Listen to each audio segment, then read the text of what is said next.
Some of you may have heard that the Disney Corporation is responsible for at least one real, live ghost town. Disney built the Treasure Island Resort in Baker's Bay in the Bahamas. It didn't start as a ghost town. Disney's cruise ships would actually stop at the resort and leave tourists to relax there in luxury. This is a fact.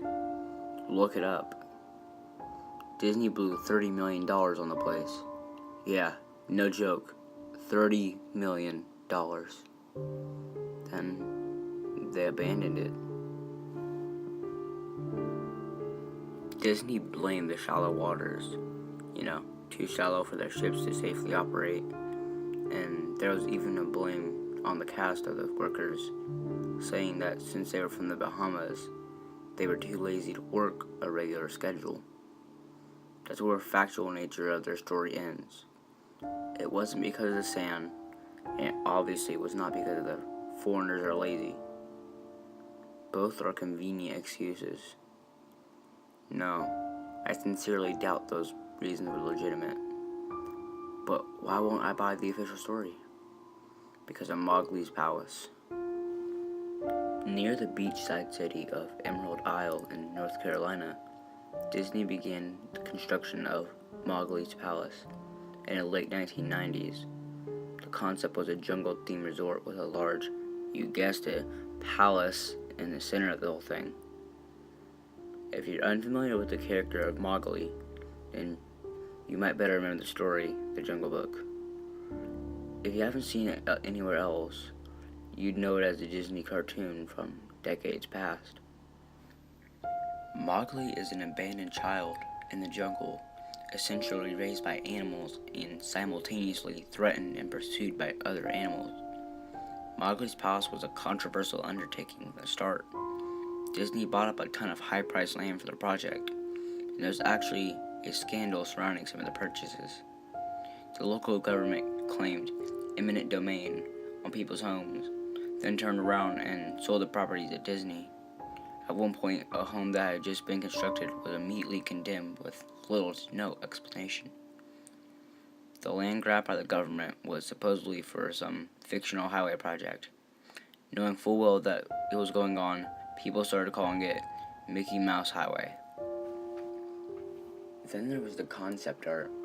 A group of stuffed shirts from Disney Company actually held a city meeting. They intended to sell everyone on how lucrative this project was going to be for everyone.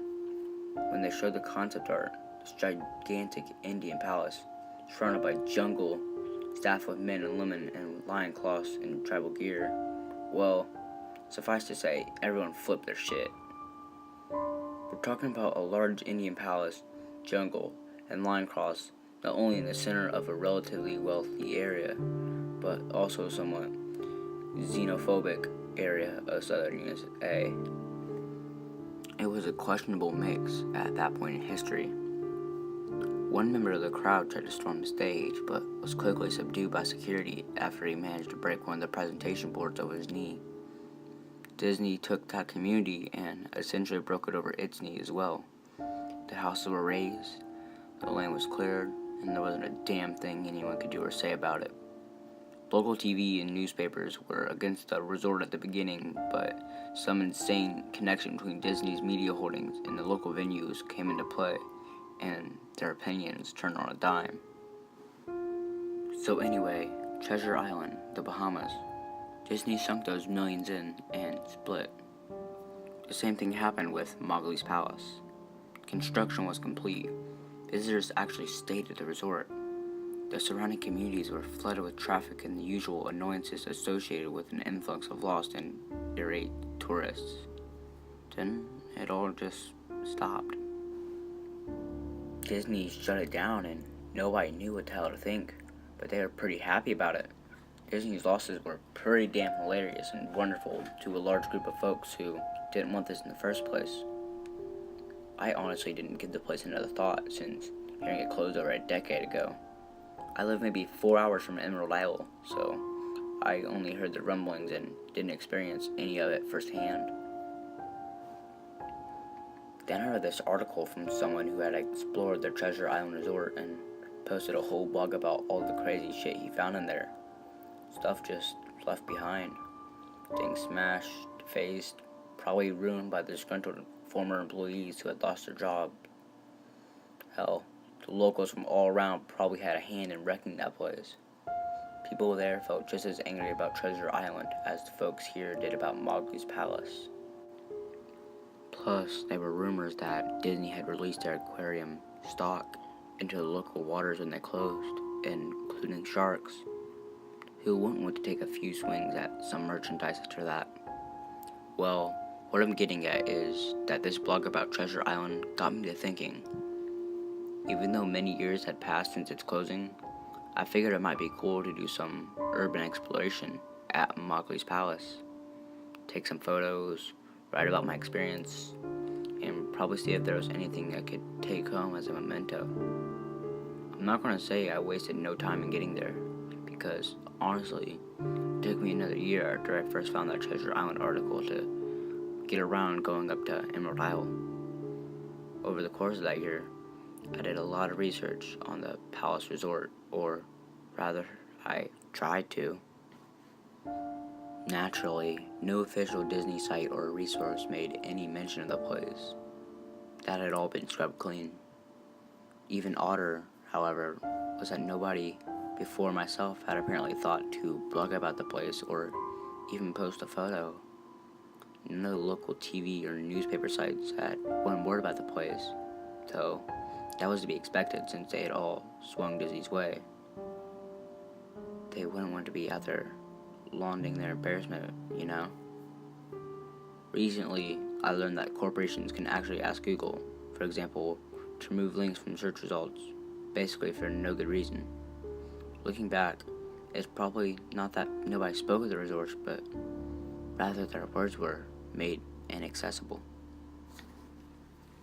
So in the end, I could barely find the place. All I had to go on was an old as hell map I'd received from the mail back in the 90s. It was promotional items sent onto the people who had recently been to Disney World, and I guess since I had been there in the late 80s, that was recent. I didn't really intend to hang on to it. I just got it shoved in with my books and comics from my childhood. I'd only remember it months into my research, and even then, it took me another few weeks to locate the storage bin my parents had shoved into it all. But I did find it. Locals were no help, as most were transplants who had moved back to the beach in recent years, or old residents who just sneered at me and made rude gestures the second I managed to say, "Where would I find Mowgli's?" The drive took me through an inordinately long corridor of overgrowth. Tropical plants that had run rampant and overpopulated the area, mixed with the native species of flora that actually belonged there and had tried to reclaim their land. I was in awe when I reached the front gate of the resort. Tremendous, monolithic wooden gates whose supports to either side looked like they must have been cut from giant sequoias. The gate itself had been gouged in several places by woodpeckers and eaten away at the base by burrowing insects. Hanging on the gate was a sheet of metal, some random scrap, with hand-painted letters scrawled in black. Abandoned by Disney. Clearly the handiwork of some past local or an employee who wanted to make some small protest. The gates were open enough to walk through, but not drive, so grabbing my digital camera and the map, whose flip side showed the layout of the resort, I set off on foot. The inner grounds of the place were just as overgrown as the entryway. Palm trees stood untended and ragged amongst the piles of their own coconuts. Banana plants similarly stood in their own stinking, bug-riddled refuse. There was a sort of clash between order and chaos, as carefully planted rows of perennial flowers mixed with the obnoxious tall weeds and stinking blackened mushrooms. All that remained of any outdoor structures were broken, rotting wood and various charred bits of unidentifiable material. What was most likely an information booth or an outdoor bar was simply a pile of assorted debris and chopped up by past vandalism and ravaged by weather. The most interesting thing on the grounds was the statue of Baloo, a friendly bear from the Jungle Book, which stood in a sort of courtyard in front of the main building. He was frozen in jovial wave toward no one, staring into empty space with a silly, toothy grin as birdshit covered the whole swath of his fur and vines and stared at his platform.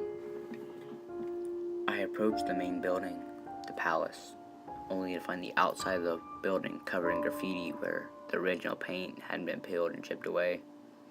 The front doors weren't just open, they had been taken off their hinges and stolen. Above the front doors, or the gaping maw where they had been, someone had once again painted, "Abandoned by Disney." I wish I could tell you about all the awesome stuff I saw inside the palace. Forgotten statues, abandoned cash registers, a full-fledged secret society of homeless bums, but no. Inside the building was so stark, so bare, that I can actually think people had stolen molding off the walls.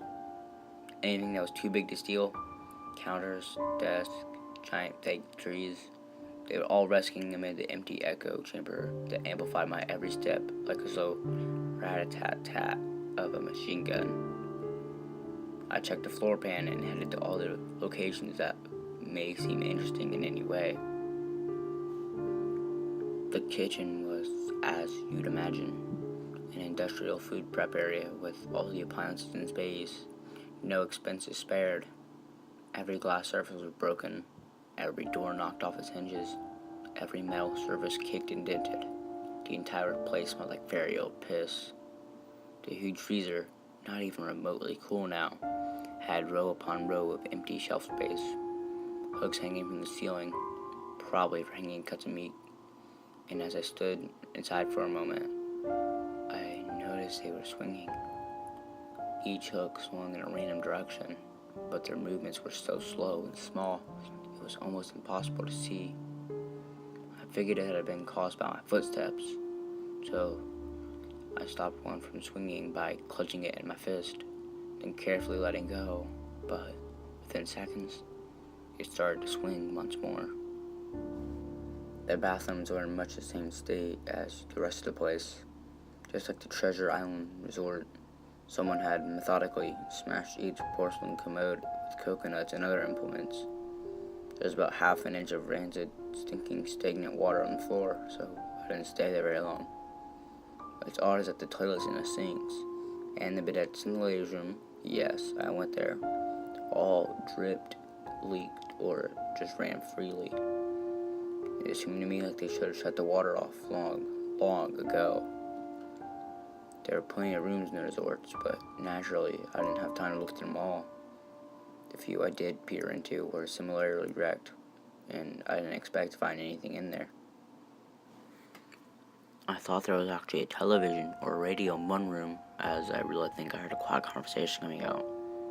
Though it was like a whisper, probably my own breathing echoing in the silence, or just another case of the sound of flowing water playing tricks on my mind. This is what it sounded like. I didn't believe it. I didn't know that. I didn't know that. Your father told you. The rest was just something that I couldn't understand, but it kind of sounded like weeping. I know, this sounds ridiculous. I'm just telling you what I experienced, and why I thought there might have been something running in that room. Or worse, some vagrants who had holed up in there and probably would have knifed me. At the front doors of the palace again, I figured I hadn't found anything of note and wasted the trip up. As I looked at the door, I noticed something interesting in the courtyard that I had apparently missed. Something that would give me at least one thing to show for all my trouble, even if it was just a photograph. There was a lifelike statue of a python, maybe 80 foot long, coiled up and sunning itself on a pedestal right in the center of the area. It was almost time for the sun to start setting, so the light fell onto the object in the perfect way for a photograph. I approached the python and snapped a photo. Then I stood on my toes and snapped another. I moved in closer to get the detail of his face. Slowly, casually, the python lifted its head, looked directly into my eyes, turned and slithered off the pedestal, across the grass and into the trees, all 80 feet of it. Its head long disappeared into the woods before its tail even left the sunning spot. Disney had released all their exotic animals onto the grounds. Right there on my floor plan was the reptile house. I should have known. I'd read about the sharks at Treasure Isle, but I should have already known they'd done this. I was dumbfounded, just utterly stupefied. My mouth must have been hanging open for the longest time before I came back down to earth and snapped it shut. I blinked a few times and backed away from where the snake had been, back towards the palace. Even though it was totally gone, I still wasn't taking any chances and backed my way into the building. I took a few deep breaths and slashed my own face to get myself right in the head again after that. I looked for a place to sit down, as my legs are feeling a bit like jelly at this point. Of course, there was no place to sit down unless I wanted to recline in the broken glass and dead leaf carpet, or haul myself up onto a desk of questionable reliability. I had seen some stairs near the palace lobby and decided to go have a seat there until I felt better. The staircase was far enough away from the front of the building to be relatively clean, save for a startling accumulation of dust. I pulled a wedge of metal off the wall and once again painted with the band by Disney motto I'd been accustomed to. I placed a ledge on the stairs and sat on it to keep somewhat clean. The stairs led downward, lead below ground level.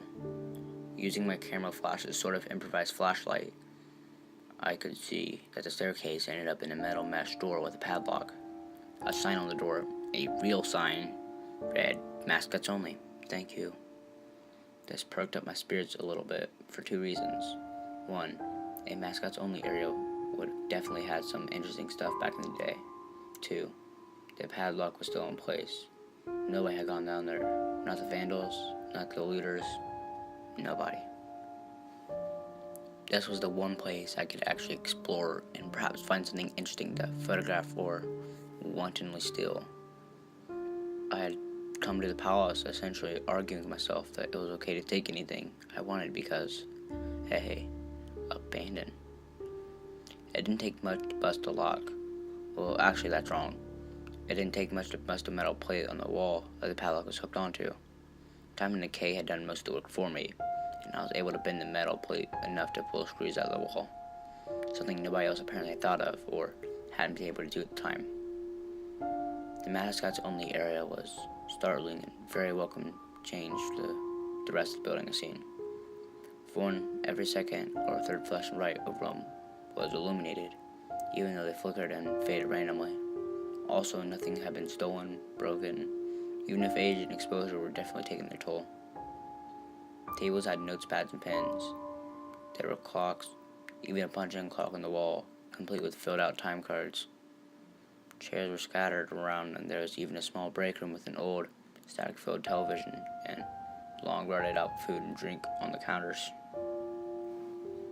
It was like one of those post-apocalypse movies where everything is left in a state of evacuation. As I walked through the maze-like sub-basement hallways in the mascots-only area, sights became more and more interesting.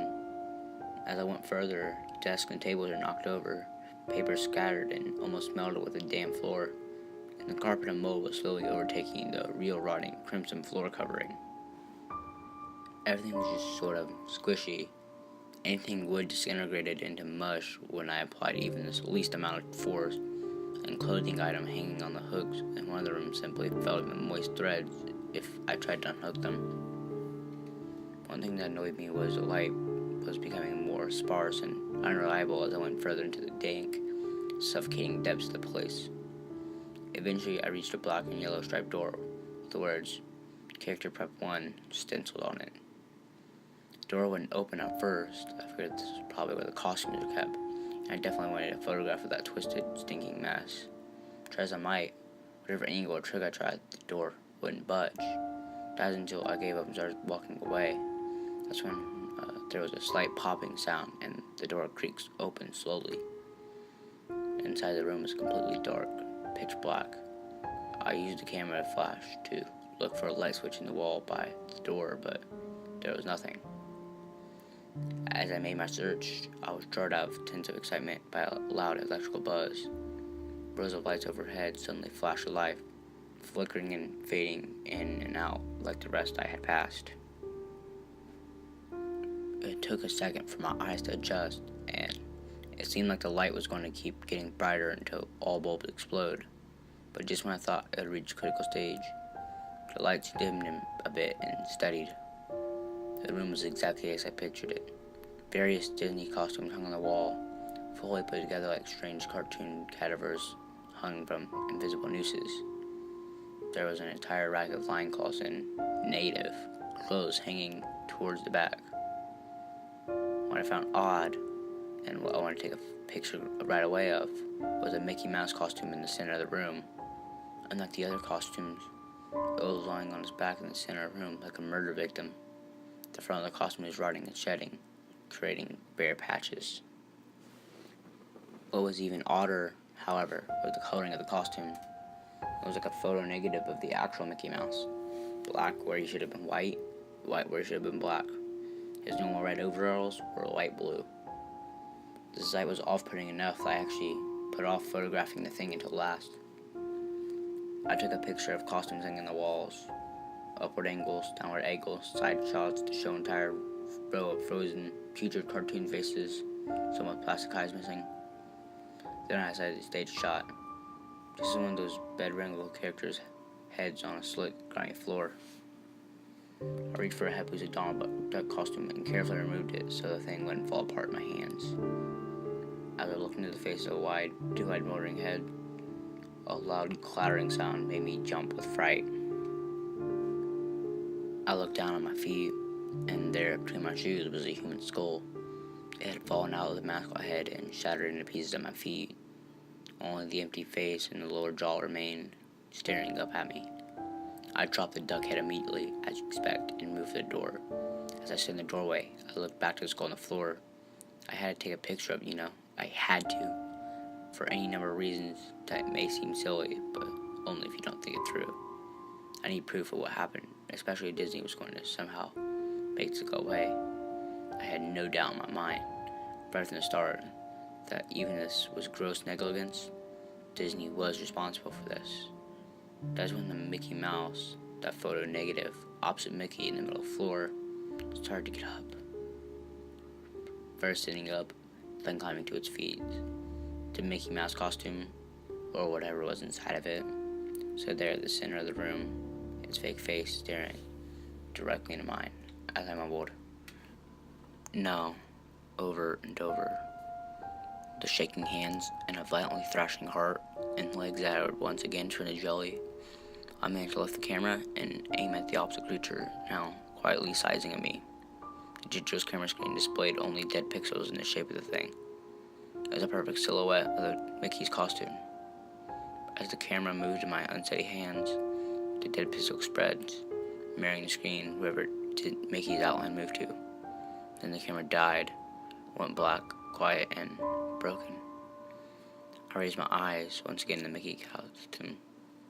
"Hey," I said in a hush, perverted but perfectly executed Mickey Mouse voice.